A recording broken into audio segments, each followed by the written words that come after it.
Welcome to the podcast. It's the magical holidays. Time for Joe watching 60 Christmas movies in 60 days. Why, you might ask?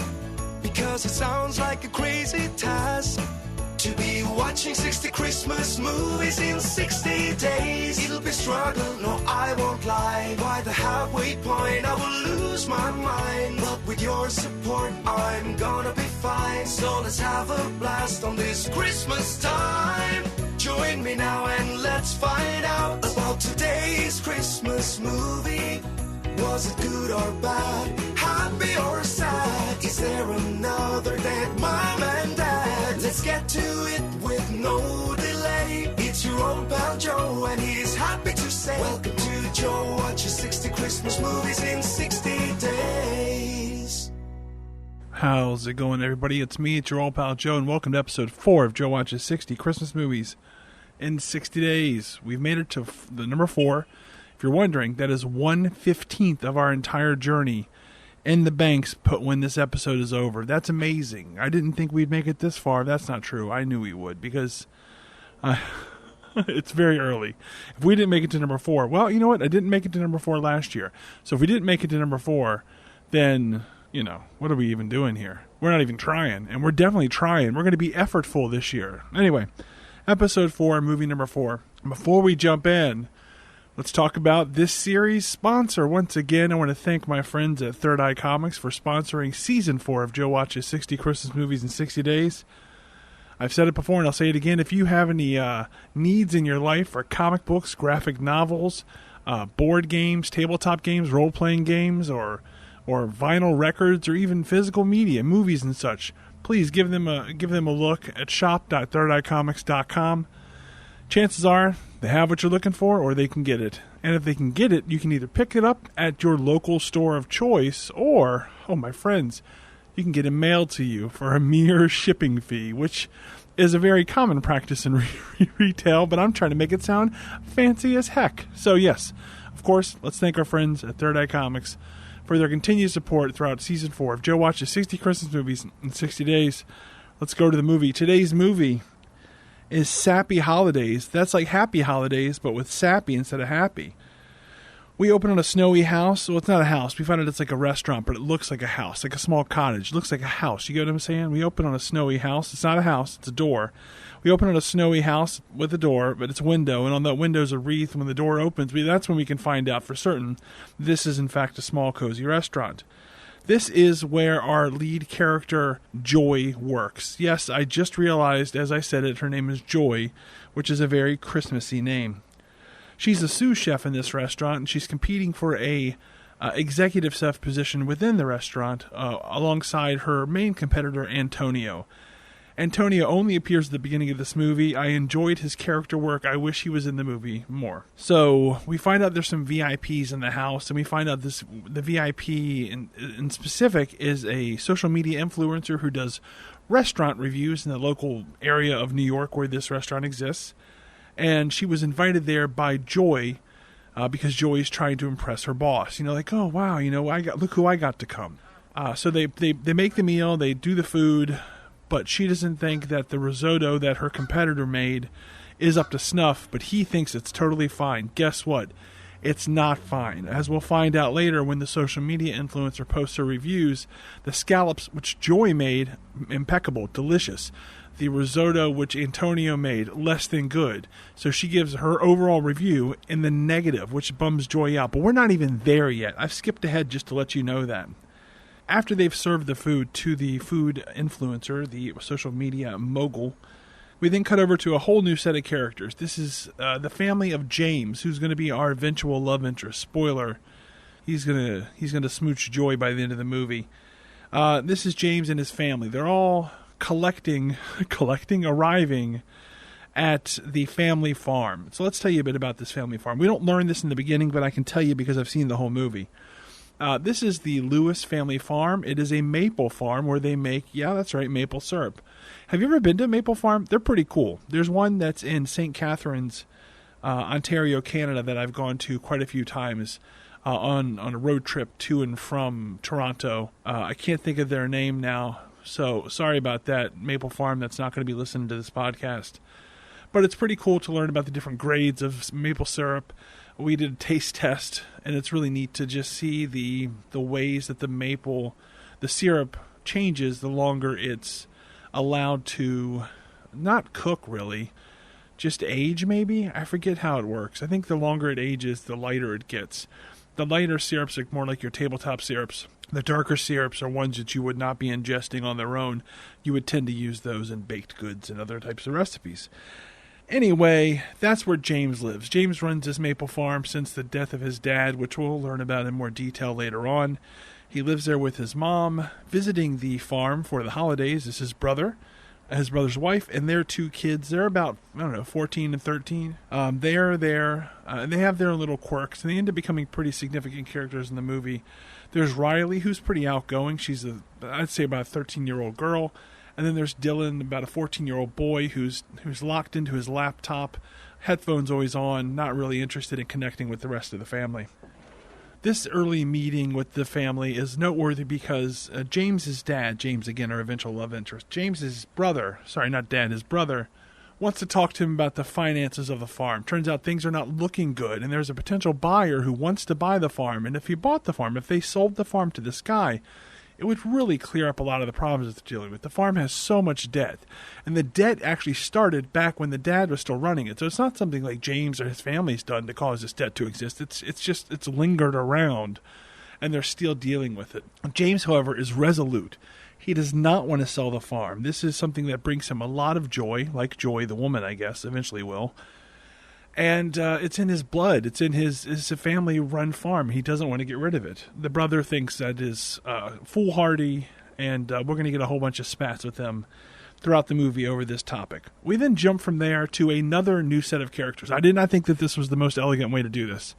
But it's a young man who's calling his mom and telling her about his big plans for Christmas. Now, this is, what we find out, is Joy's current boyfriend. Current is key here. His name is Gabe.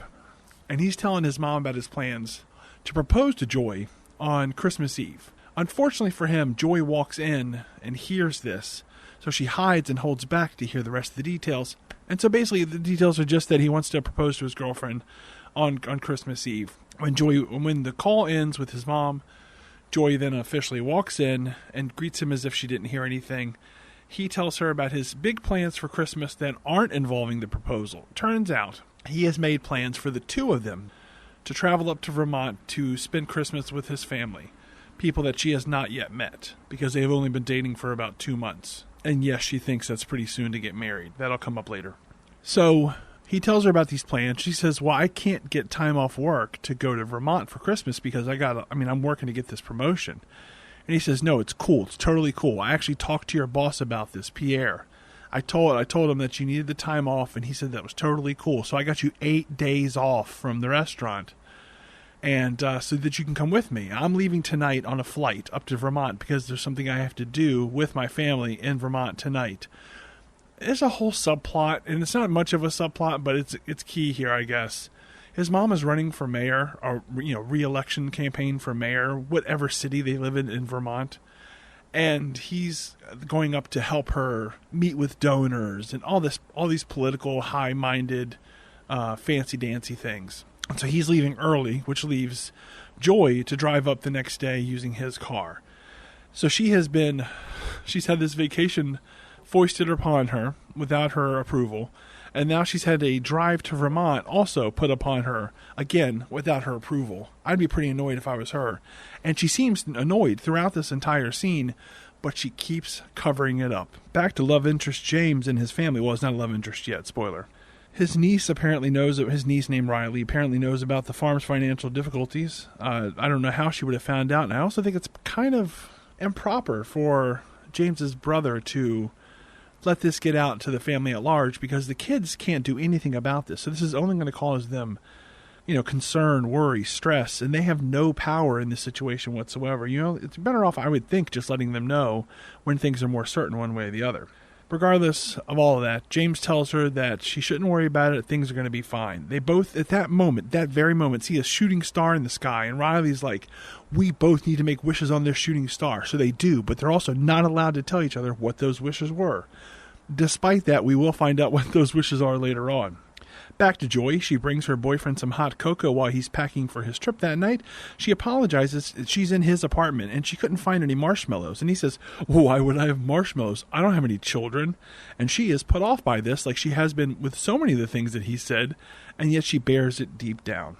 He also, when she's getting ready to set the mugs down, he says, hey, don't forget to use coasters. And it seems like the ultimate insult, even though it's not really that bad. But given everything else that he said, how we can see it rubs off on her, or how it makes her feel, we know that the coasters is really like a last straw. Except it's not the last straw. We have so much more movie to go. The next morning, Joy arrives at the restaurant. Part of it was that she would have left with Gabe, her boyfriend, except Pierre, the head restaurant chef, told Gabe when they were making plans about Joy's vacation that he needed her for this one lunch one lunch session, and then she could leave. So that's why she's leaving separate.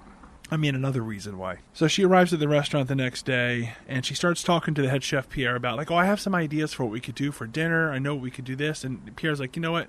I'm not into the mood. It was your idea to bring that food influencer here. And even though she liked the thing you made, it's still a negative for the restaurant. And I kind of blame you on that. He doesn't word it exactly like that, but he also basically says that.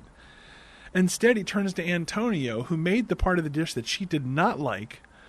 And Antonio's like, I have some ideas for food later on, and he's willing to listen to Antonio. As he puts it, he trusts him. This is the last we'll see of Pierre and Antonio. Well, okay, mostly. There's literally one scene coming up.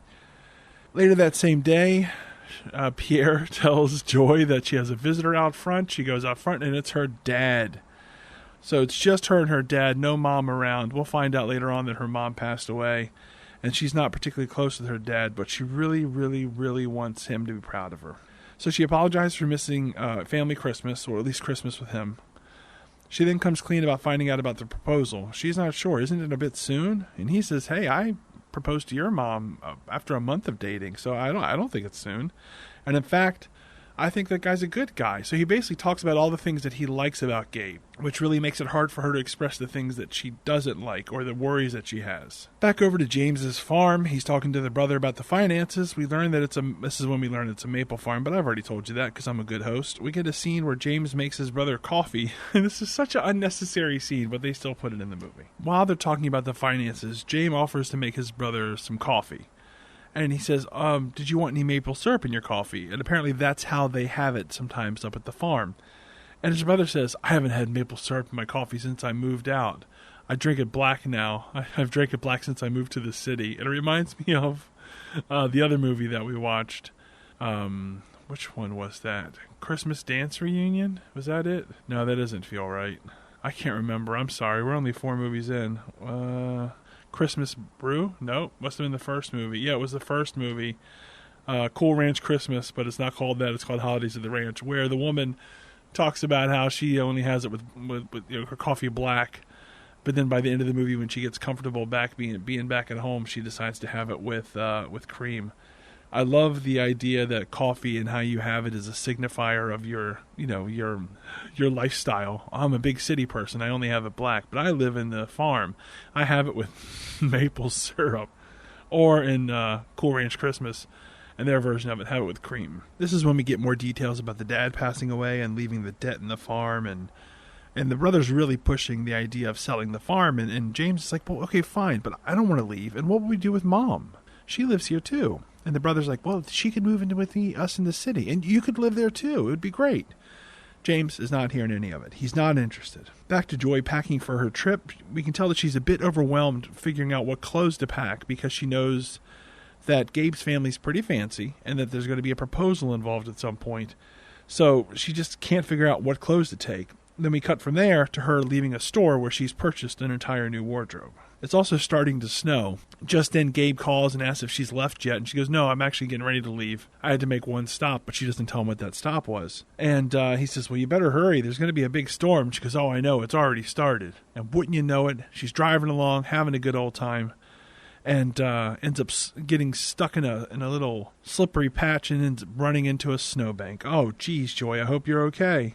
Fortunately, at the same time that this is all happening over at the farm, James's mom asks him to run out to get something at the store before the storm gets too bad. So he's already out and about, and he comes across her wrecked car. Well, it's not wrecked, it's just stuck in the snowbank. And then they have this really goofy scene. So she's waiting in her car, waiting for somebody to come and help. She sees the pickup truck that, of course, he's driving a pickup truck, sees the pickup truck that James is driving, gets out and starts waving him down. And he in his car is like, oh, no, don't do that, because you're going to cut to her. She slips and falls in the snow. And he goes, you're going to fall. So he gets out and he helps her up, and he tells her that it's basically because she's wearing high-heeled shoes, and that those shoes aren't really made for the snow. They're very hoity-toity. And she goes, is that even a word? And the thing is, it is a word. He said it, right? Before that happened, she calls and lets Gabe know what happened. Gabe's first question is the car okay? Because it's his car. And she's obviously very annoyed by this, but again stuffs it down. She asks if maybe his family can come because she knows that they live in this area, the general area. They probably have some four-wheel drive or something, and Gabe says that his family can't come because they're busy meeting with donors for his mom's re-election campaign. So then James comes. He helps her up after she fell. He checks the car and is worried that maybe she did something to hurt the transmission when she tried to turn after it had already crashed or something along those lines. So he offers to take her back to his place for the night because he knows that the mechanic's closed because of the storm, because he was just downtown getting something from the store. And there's nobody else really around. There's no hotels around. There's no place to stay. There's no real other place to go. So he says, you can stay with my family for the night since the storm's coming. And she goes, well, how do I know that you're not, a psycho or something?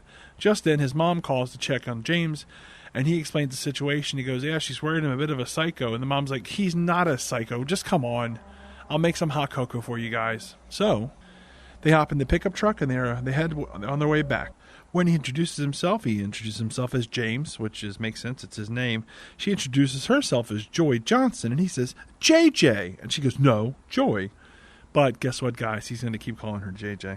On the road back, the two make small talk. She brings up the proposal that she found out about. He says, you must be excited. She says she is. She doesn't sound it. She explains how Gabe is a great guy, responsible, successful, practical. He's an anesthesiologist. I know how to say it. I got tricked. He laughs, so he puts people to sleep for a living. He asks what they do for fun. She's unsure how to answer. She says, well, we don't really do much. We're both so focused on our careers. Why? What do you do for fun? He goes, oh, well, I help take care of the farm. It's hard, but it's fun for me.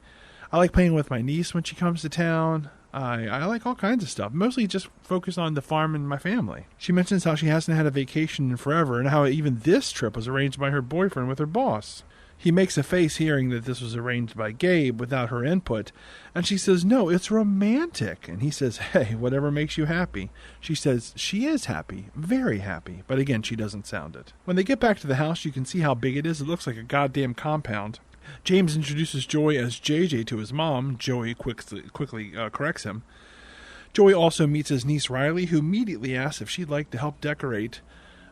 Work on some decorations. She's making decorations. Joey says, I'd love to, but I'm pretty worn out from the big day. I think I need to turn in. James's mom says she'll grab them some hot chocolate before they go up. Joy gets shown to her room, which is like a mini winter wonderland. There are 2 Christmas trees in the room, which, think about this. It wasn't being used.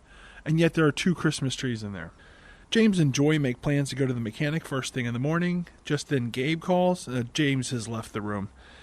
Gabe calls. He's a little worried about her staying with strangers, but maybe more worried about whether Joy will make it in time for brunch the next day with some very important people. Joy says she'll try her best. Just then, the niece walks in with the cocoa. It has marshmallows. The niece says, well, James says that's the only way to have cocoa. And Joy smiles big and says he's absolutely right. See, the marshmallows is a through line. The next morning, Joy wakes up fully rested with a big smile on her face. When she gets downstairs, she meets Riley's mom, who calls her JJ. I'm a big fan of the semi-forced nickname.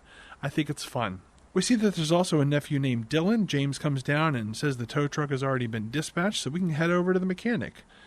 When they get there, we find out it's going to take up to a week to get the car fixed. There's some special part that's needed, and it's Christmas, so it's going to be harder to get it than normal. Joy reluctantly accepts this reality, and they head back to the house. When they get back, Riley is super stoked to see that JJ, not Joy, JJ is back. How long is she staying? Joy says, well, long enough that I could probably help you work on those decorations. Riley is somehow even more stoked than she was before. We then get some scenes where James's mom tries to get Dylan to take his headphones off. Like I said, he's locked in on his laptop there. Her excuse here is like, there's company here. Why don't you take off your headphones? So he does, but then somebody says something. And he's like, oh, no, I'm fine. Whatever. And he just, James asks him if he wants to help on the farm. And Dylan says, no, I'm good. And he puts his headphones right back on. Riley says he's always playing video games on that thing. And the thing, we can see his screen, and he is decidedly not playing video games. It looks like he's working on this Excel spreadsheet. Since James is heading out for some maple farm work, Joy decides to join him. She gets to learn about the ways of the maple farm, how they gather the sap, and how much it's needed to make syrup, all those fun facts. This is when we learn about James's dad passing away earlier this year, and Joey's mom passing away when she was younger.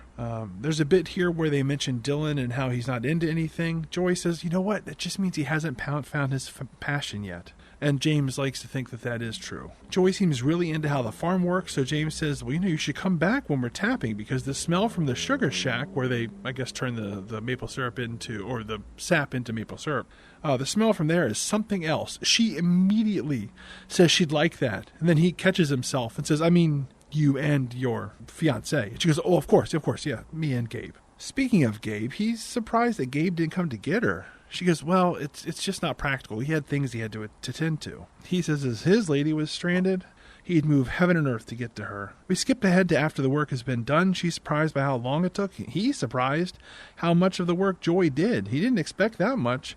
This gets into him saying he assumed she was hoity-toity with her. She was hoity-toity and not really into hard work because she was wearing the fancy clothes and having the fancy shoes and driving the fancy car. And she says, well, you shouldn't judge a book by its cover. It's at this moment, maybe to prove that she knows what she's doing. Joey asks James if it'd be okay if she cooked for the family that evening. He thinks that sounds great. We cut to her doing prep work. She spots Dylan in the kitchen and asks him to help. Turns out he watches cooking shows. He likes the one where the guy yells at everyone. She laughs. She asks if he'd like to be her sous chef. He's in. And this scene was 100% adorable.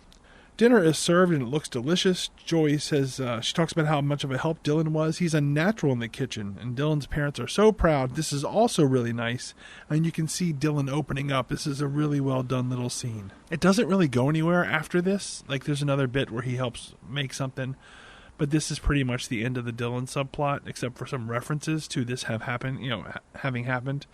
And I'm a bit disappointed. This is the end of the Dylan subplot. Later that night, James does the dishes while Joy enjoys wine and isn't allowed to help do the dishes. James makes a point to thank her for helping with Dylan.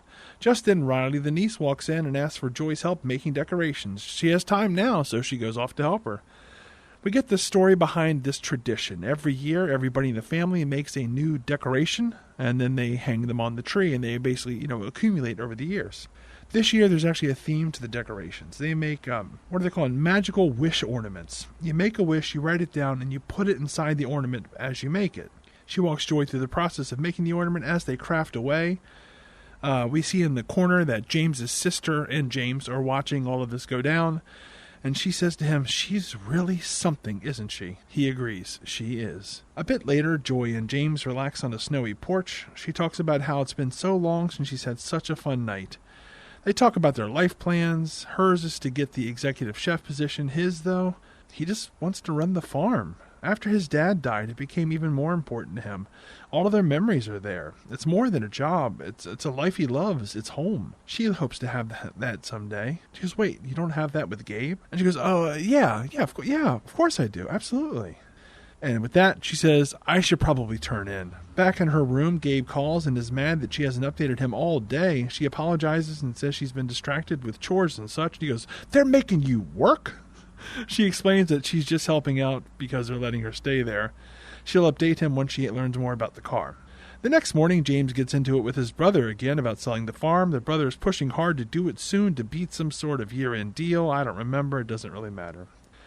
Joy walks in at the end of this, and James doesn't explain what's going on. Instead, he gets her to go outside with him and help the kids make snowmen. This turns into a snowball fight, which cuts to them snow trekking in big snowshoes. So, I don't know.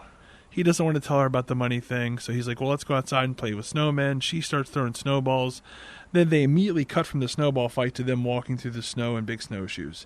Just then, the mechanic calls. He tells Joy that her car's ready. She's caught off guard and says, I'm not sure when I'll be able to get there. I'll let you know. When she hangs up, James immediately says, is everything okay? And she goes, oh yeah, it's fine, it's nothing. So she doesn't tell him that her car is ready for pickup. Later on, we see Joy chatting with Riley's mom, a.k.a. James's sister-in-law. We find out that she met James's brother in college. She wasn't planning on starting a family so soon, but Dylan arrived before they knew it, and after that, well, so there was old Riley too. She describes it all as a life swerve, which confuses Joy, and she goes, well, that's what I call it when life takes a turn that you don't expect. Life swerve. Joey asks what the deal is with James and his brother. We find out it's a lot about the money with the farm and trying to sell it to make everything as good as possible. But it's also about the brother worried that James resents him for leaving the farm and starting a life in the big city, or at least elsewhere, if not the big city. And that there's a feeling of resentment from James's end, and because of that, I guess there's some sort of counter-resentment coming from the brother. It all started when, the brother left, and they've never really closed that loop between the two of them. The sister-in-law is very sympathetic to James not wanting to sell. She explains how they even got married there, so she understands him not wanting to sell. And Joy simply says she hopes it all works out. We cut to Joy back in the kitchen. Dylan is recruited to help again. He's happy to. Now we go over to James and Riley. She explains to James that her wish on the shooting star, which she understands she's not supposed to tell, but she's going to tell because it's very important. Her wish on the shooting star was that someone might come and help them save the farm. She thinks Joy is that person, that she is the answer to her wish. James has to break the news that that's not how life works. Riley is annoyed and heads off on her own. Afterwards, James stops by the kitchen to check in on the cooking duo. He notices Joey has some flour on her face, and he's like, oh no, it's here. Oh no, it's there. Oh no, it's here. And eventually he just wipes it off with his hand on her cheek, and buddy, do they share a moment. Oh my gosh. Later, James and Joy are out and about. James mentions how good Joy is with the kids and asks if she's planning on having kids with Gabe. She said she hasn't thought about it. And he goes, really? But you're going to get married to him. And it's like, buddy, come on. You know that this is a surprise proposal. You know she's not expecting this. You also probably know at this point they've only been dating for 2 months. Maybe you don't need to ask her whether she's knows right now whether she's going to have kids or not. So they're not just on a walk to anywhere. They're actually on a walk to an old cabin that was the first structure built on the maple farm. I believe it was built by James's granddad. So they hang out there for a while. It's where his dad would always go when he just wanted to get away from it all, wanted to relax. He'd go to this old cabin that's on the property and just chill there. I guess that's where they originally did all the maple work, back in the day. Now they have a proper facility.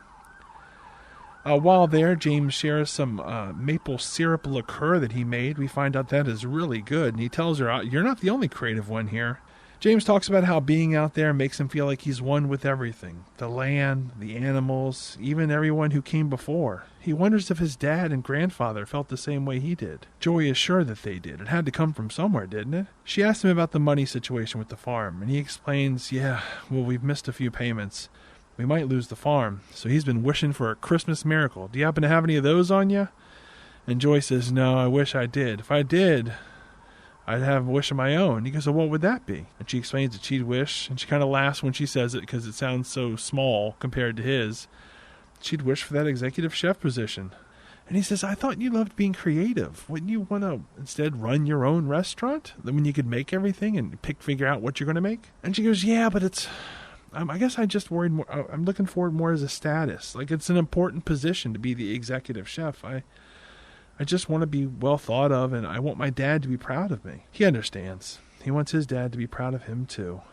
Joy looks around and says, it's just so nice to be here. It's been a long time since I've felt so at ease. I feel like I can open up with you. James stands up straight and walks a step closer to her and says, you can. She steps a step closer to him and tells him, I love being here. And he says, I love having you here, JJ. They start to kiss, but she backs out. She's getting engaged. She can't do this. She says, I know. I'm sorry. She says, I don't know what this is between us, but it can't be real. He says, it feels real to me. She says, yeah, but this place, it feels magical. But sometimes in life you need to think with your head, not with your heart. You have to make decisions that are practical. She says, I think I should go. And he goes, oh, no problem. We can head back to the house. She goes, no, I think I should go. I think I need to go get my car. It's ready. Will you take me to get it tomorrow morning? And James is a bit caught off guard, but says he will. Sad piano music plays as we transition back to the house and James's brother confronting James about selling the farm once again. He says the buyer sent them an offer, and it's very generous. It'll get them out of debt and even give James enough money for a fresh start. It's the practical thing to do. James thinks it over for a moment and says, you know what? I'll do whatever you think is best. Maybe it's time to start thinking with my brain instead of my heart. Later, Riley catches Joy packing and asks if she's leaving. She is. Riley is distraught.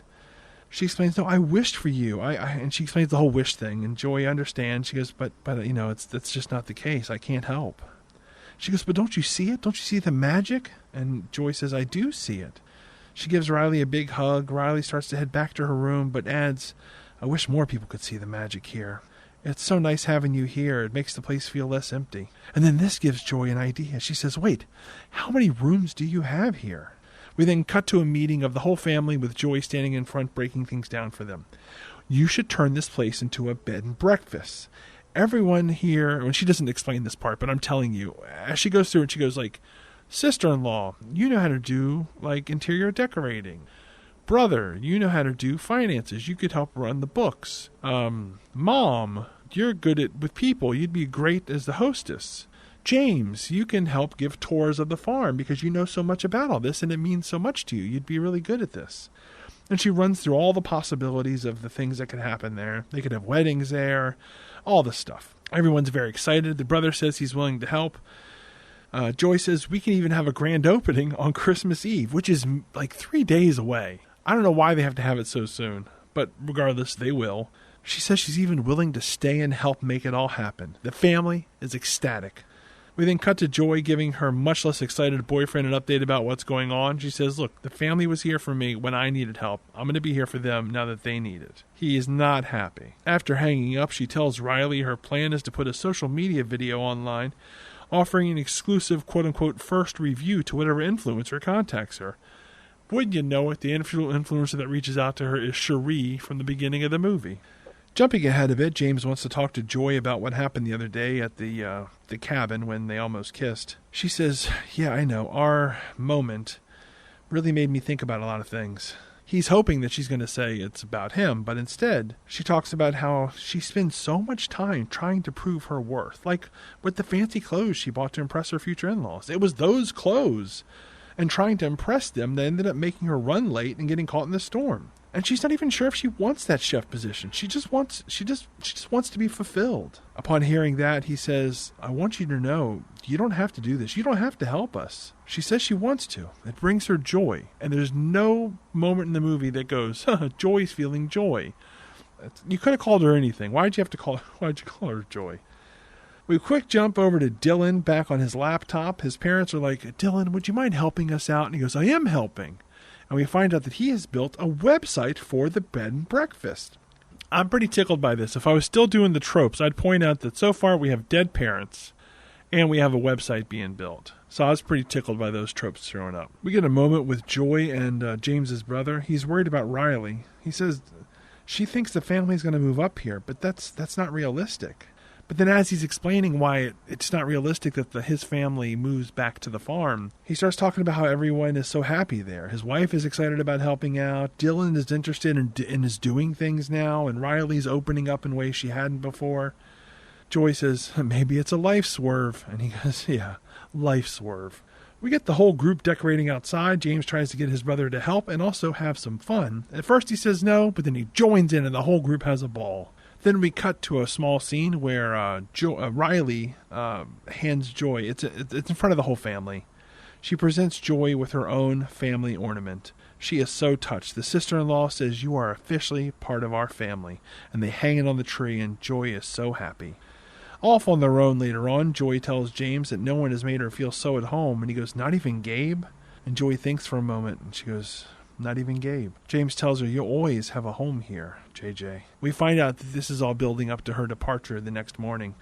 The next morning, everyone is there to say goodbye except Dylan, who apparently is not so good with goodbyes. Joy understands.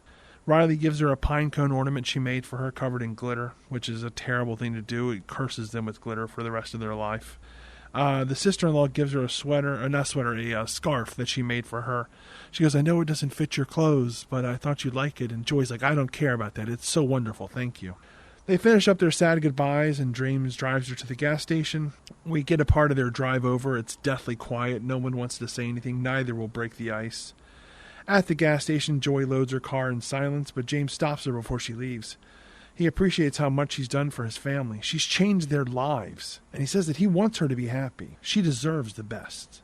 And Joy finally says something. She goes, you do too. And with that, she drives away. We get a glimpse of James watching her drive away, and he has big old red eyes, tears welling up in them. When he gets back to the house, his mom comforts him. She knew that he was starting to like her. He agrees. She was something special. She gives her son a big hug, and then they get ready for the guests who are going to start arriving soon. Now over to Joy, who arrives at a huge fucking mansion. She gets out and looks around in disdain at this big monolith, just big gray house. Again, it's more mansion than house. She knocks on the door, but no one answers. Eventually, she lets herself in. She calls out for Gabe, but again, there's no answer. She takes in the entry area, which has twin spiral staircases, more curvy staircases that arch around and out before they come to meet at the top on the second floor. She calls out a third time, and Gabe finally appears. He's so happy to see her. He says his family is out and they're working, and she's like, but it's Christmas Eve. And he goes, yeah, I know, but everybody has things they have to get done.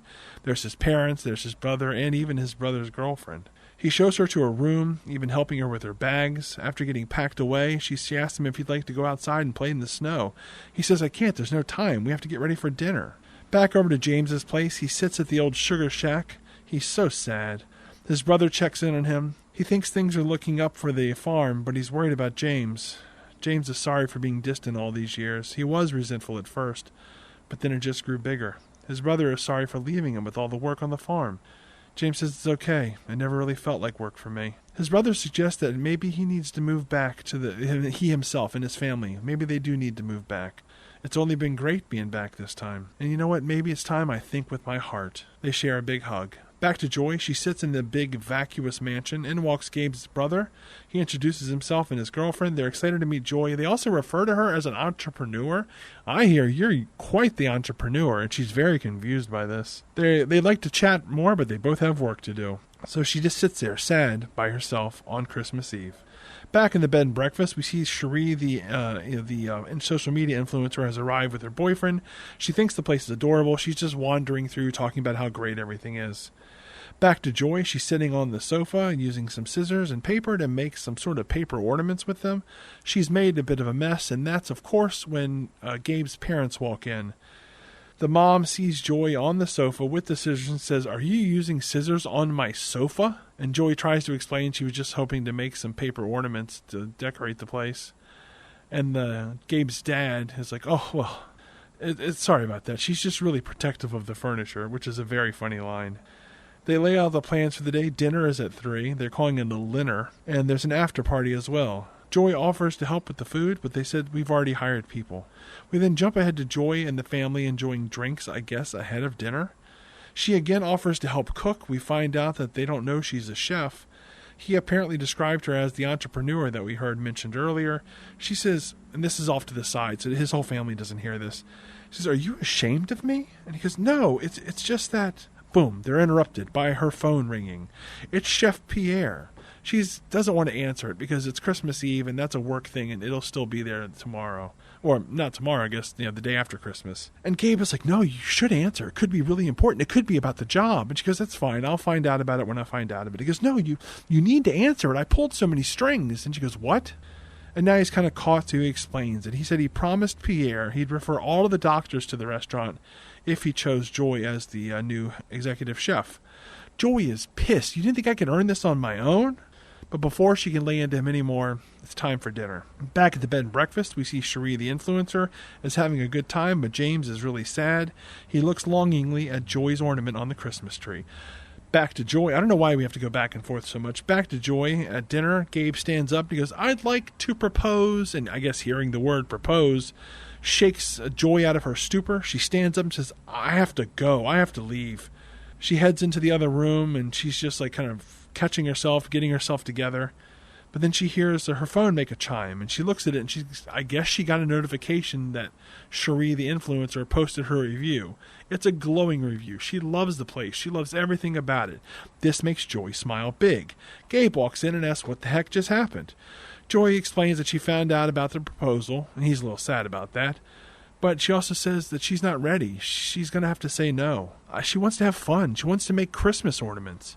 He says, that doesn't sound like you. She goes, that's the thing. It's exactly who I am. She lays into him for not coming to get her when she had the accident, and for not thinking that she could get the chef job on her own. He's sorry, but she says it's okay. She's sure that deep in his heart, he knows this isn't right for him either. She says her goodbyes and starts to leave, but then says, wait, sorry, I need to use your car. Back at the bed and breakfast, they get a call. Riley answers, and it's Joy. Joy says, tell your mom I'm on my way back. And Riley's overjoyed to hear that she's coming back. But, Joy makes a point. Don't tell anybody else, especially James. And just then she hits another fucking snowplow. Or snowbank, not a plow, snowbank. She's stuck again, and it starts to snow even harder. And she hears on the radio that it's bad storm coming, whatever, she's stuck. Back at the bed and breakfast, James tells Riley, says, hey, Riley, I know you were looking forward to snow. I just heard it's going to snow 5 inches tonight. And Riley's like, oh, no, what about Joy? And he says, I'm sorry, what did you say? And she goes, I'm sorry, I wasn't supposed to tell you, but Joy's on her way back. She is? Where is she? Says, I don't know. So he leaves. She has a cell phone that he must know the number to, and instead he just leaves and hits the road. But sure enough, he comes across her busted down car. Well, it's really Gabe's car. It's in the exact same position as it was the first time. I'm sure they shot both scenes back to back. Seeing a pickup truck come down the road, Joy gets out of her car. She waves around back to James inside the pickup truck. He's like, no, don't do that. Don't do that. You're going to fall. And don't you know, she falls just like the beginning. I don't really care for the silliness of this scene. It kind of took me out of the movie. And the movie's fine. But this scene was just like, you're being way too cute here. He picks her up and he gives her a big hug. She says that, he helps her up. She explains that she broke up with Gabe, etc. She explains everything. She says that her heart led her back to James. When she's with him, she feels like the real her. She wants to stay. That's when he picks her up literally off the ground, and they hug. She says she can't believe he drove out in this weather to get her. He says, I told you, I'd move in heaven and earth to get to my lady. And they kiss. And then we get 1 year later, a third trope appearing in this movie with the time jump. It's like they're doing this just for me. We're back at the bed and breakfast. Everybody's having a good time. I guess around the Christmas time season. It's probably Christmas Eve if it's 1 year exactly. There's a knock at the door, and who should walk in but Joy's dad. He says hi to everybody. I don't know if he's met them, which is kind of weird considering they've been dating for a year, and presumably his daughter lives at the Maple Farm. But still, he walks in and says James told him how she saved the farm and how she helped all these people, and he wanted to tell her in person how proud he is of her. And I'm like, that's a really nice scene, but it's a year later? None of this makes any sense. It makes me feel like it was supposed to be Christmas when this happened, and they just decided to jump 1 year later. The dad goes off to get cocoa with James's mom. It's not going to be like a double romance. It's just she offered hot cocoa, and he said sure. This leaves James to say, I want to show you something. He takes her outside. He covers her eyes as they walk, and they come upon something, and he opens her eyes, and it's basically a giant life-size Christmas diorama. There's some sirens going on in the back. Hold on 1 second. Well, you know what? Don't hold on. I'll talk through it. I don't give an F about that. Hopefully everybody's okay. Anyway, it's like a life-size diorama where there's like all these Christmas decorations, these Christmas lights. It looks very pretty. So they walk over to it, and she's blown away by how pretty it is. He recaps their history, how they met 1 year ago, and Riley's wish was that that somebody would come and save the farm, and blah, blah, blah. He drops to one knee. He proposes. She says yes. She says, this is the sappiest thing anyone has ever done for me. And he says, what did you expect from a maple syrup farm? And they kiss, and that's the end of Sappy Holidays. This movie's not bad. It is going to deliver what you want from it. The performances are all around pretty darn good.